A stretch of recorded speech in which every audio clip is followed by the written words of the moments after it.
You were listening to the So Now What podcast with Lana Manikowski, episode number 128.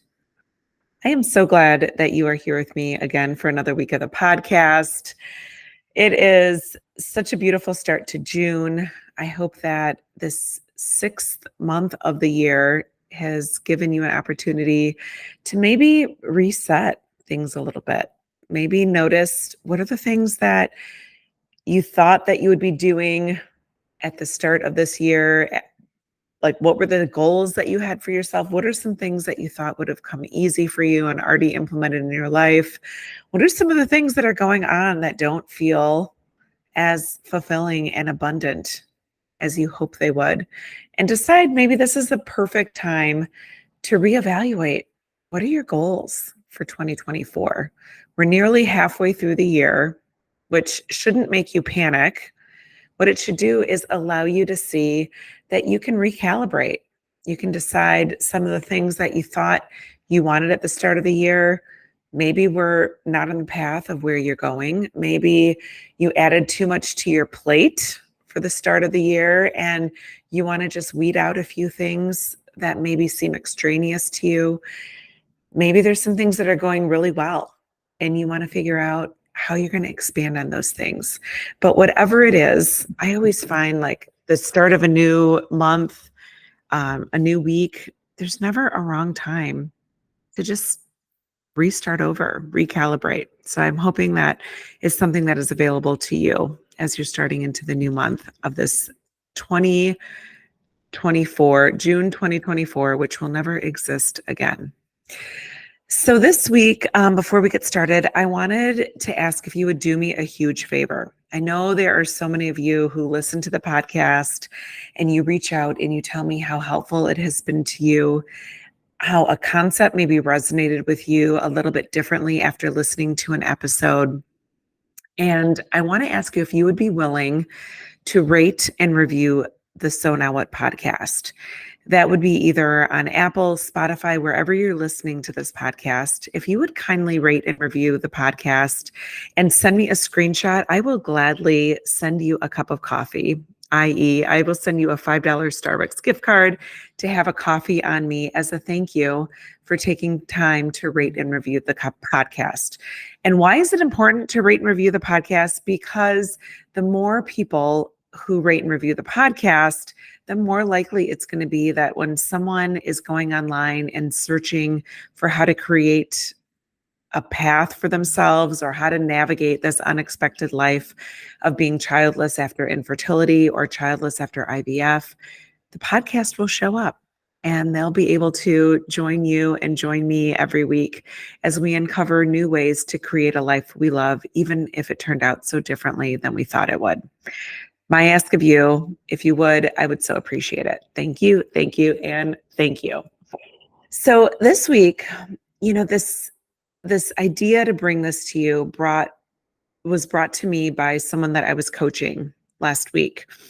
And we recognized how it's so easy for us to try to shame ourselves into doing things.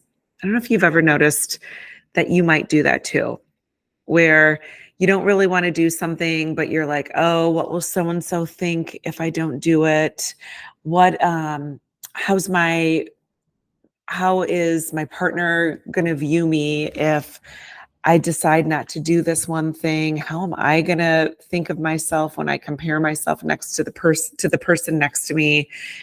If I choose not to go to the gym, or if I do this and I don't do that, and all the ways that we really shame ourselves into creating a life that we want to live, but we have been taught societally that we've got to speak really negatively and poorly to ourselves in order to motivate ourselves to do the things that we think that we should be doing, or to create the life that feels easy and fun and fulfilling.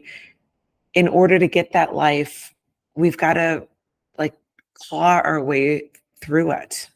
And I know that I used to do that. I used to really think that I had to think poorly of myself or speak and think negatively of myself in order to achieve the things that I wanted to achieve. And when I discovered life coaching, and when I discovered the ease in which you can live your life in a way that feels happy and fulfilling and joyful, it made me scratch my head a little bit to be like, why have I been doing this for so long? Why have I been talking so poorly and negatively and judging myself for so long, when the alternate is to support and celebrate yourself, to do things that you want to do from a loving place and not a place that makes you feel shameful if you don't accomplish it. And so that's what I want to share with you today. How can you do the things that you want to do from a sense of joy, from a sense of enlightenment, from a sense of curiosity of what might happen for you if this thing comes easily for you? So I know a lot of us have been raised to do things in a certain way. Maybe it was how we heard the people around us speak about themselves. Maybe it was how we saw the people around us work to achieve their goals. And everything might have seemed very rigorous and hard and sacrificing. Like, that word of just like, oh, you've got to sacrifice in order to create the life that you want. And so it makes so much sense that we feel like creating a life that we love, that feels happy and joyful and fulfilling, even though it looks differently than we thought it would, means that we have to sacrifice and that we have to beat ourselves up and we have to think in ways that don't portray us in the light that we want to be portraying ourselves in order to create happiness and fulfillment in our life. So I'm going to talk about and maybe offer you some opportunities of how you might start to deconstruct that vision that has been created for you and you've maybe unknowingly accepted as the only way to truth and happiness in your life. And it all starts with deciding what it is that you want and why do you want it? Are you choosing goals for yourself that are for you, or are they to make other people proud of you, other people happy for you, other people accepting of who you are and who you are becoming in this life? And if right off the gate you are choosing a life that is more to please others than it is to please yourself, then of course it makes a ton of sense that it's going to feel really hard. It's going to feel really overwhelming. It's going to really make it seem as though creating this ease in your life that you're wanting is a chore, because it might not be what you truly want for yourself. But if you maybe have a goal or two that it is definitely something that you have chosen that you want for yourself, how can you accomplish it easily? The first thing is fall in love right this minute with that person that you think you're going to be upon the achievement of that goal. Because I know that we have this vision of ourselves when we get to that place in our lives where that goal is achieved, and we love that person that we're going to become. But we don't realize that we can love that person right this very minute. Imagine how that would feel. Stop right now what you're doing, unless you're driving. Don't stop. But if you are sitting and listening to this podcast, I want you to close your eyes and I want you to envision the person that you see yourself being upon the accomplishment of said goal. And how does that feel? Imagine, what is she doing? What is the look on her face when you envision yourself at that point in your journey? What are the things that you're doing in your free time? Who are the people that you're spending your time with? What are the activities that you see yourself doing when you become that person that you are striving to be? So when you get your arms around that, I want you to write those things down. What are the things that she's doing? What does it look like on her face when she's just at peace? What's giving her joy? What's giving her the fulfillment that makes her so happy? What is she thinking about herself when she's happy upon the achievement of this goal? And write those things down. And then I want you to decide that you can think all those things today.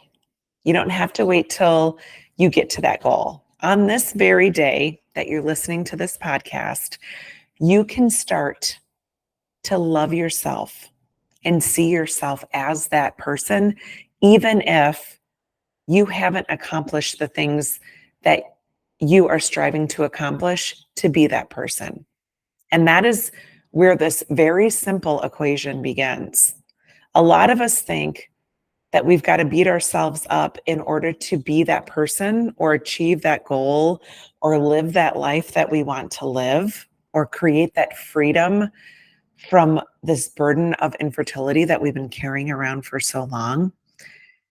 And the greatest secret I can give you is that you can believe that you are worthy of all those things right now.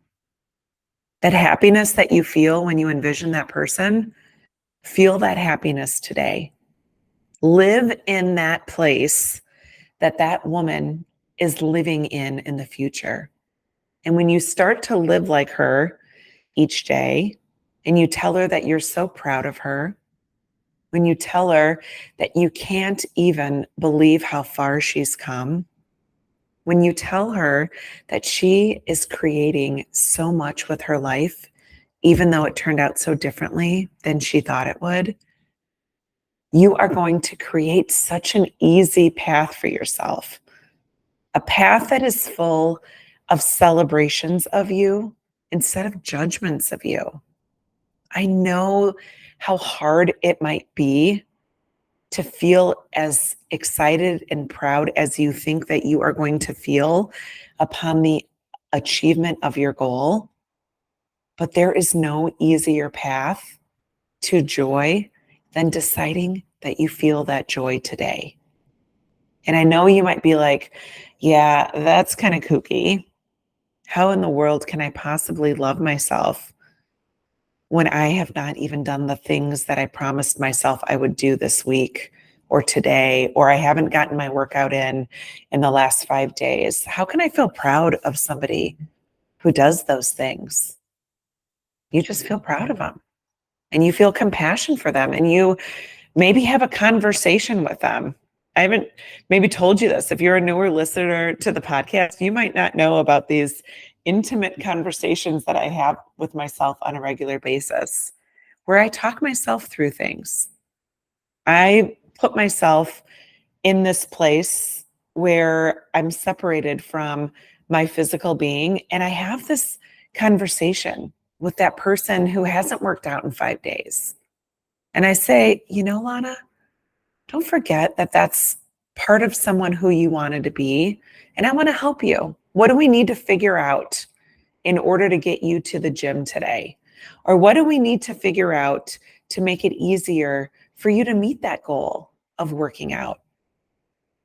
If you're trying to figure out a new path for creating connection with people in your life, if you feel like there's not enough people in your life that understand your path, and maybe you want to meet more childless women and kind of feel more surrounded by people that understand your story, but you find yourself just feeling stuck about where you're going to find these people, have that conversation with yourself. Be like, I know that you want to feel more connected to people.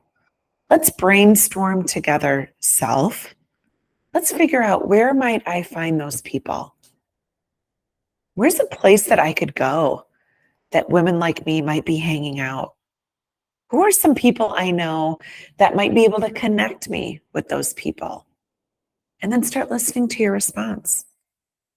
Because I think for so long, we expect ourselves to just find these magic paths to eternity and to this place where we want to feel fulfillment and joy. And we don't help ourselves find it. We just judge ourselves for not having done something yet or not having found something yet. And of course, it feels so heavy. Of course, it feels disappointing. But when you're able to talk to yourself in a kind fashion, in a helpful fashion, in a way that you would help a friend brainstorm through an idea, you're going to be more reactive and more responsive to that type of communication instead of pointing out what's wrong with you and how disappointing you must be and how you're lazy and all these ways that we have maybe historically heard people around us speak to themselves when they're trying to achieve a goal. And yes, they might go on to achieve their goals, and you may have had people around you that have been very successful, but you deserve to be successful, meeting your goals, but also feeling good about what you're doing. So think about that today. Think about some of those things that you thought you wanted to achieve when you set your goals for 2024, when you had this vision of what life would be like in your next year, and decide how can you make it easier for you. So I hope that helps you this week. If you have any questions at all or want to talk about this further, reach out to me. You can DM me on Instagram. You can email me at hi@lanamanikowski.com. I would love to hop on a call and help you think through some of this stuff because it's new to so many people. It's new to believe that you can actually love a process of who you are becoming before you've already become that person. And that was like one of my greatest secrets that I just can't keep quiet anymore because I want all women like us, women who are childless after infertility, women who were never able to realize their dream of motherhood, to know that they can love themselves and feel proud of who they are, regardless of whether they have children. So I hope you have a beautiful week. I love you. And remember that it's never too late to discover your meaning. I'll talk to you next week.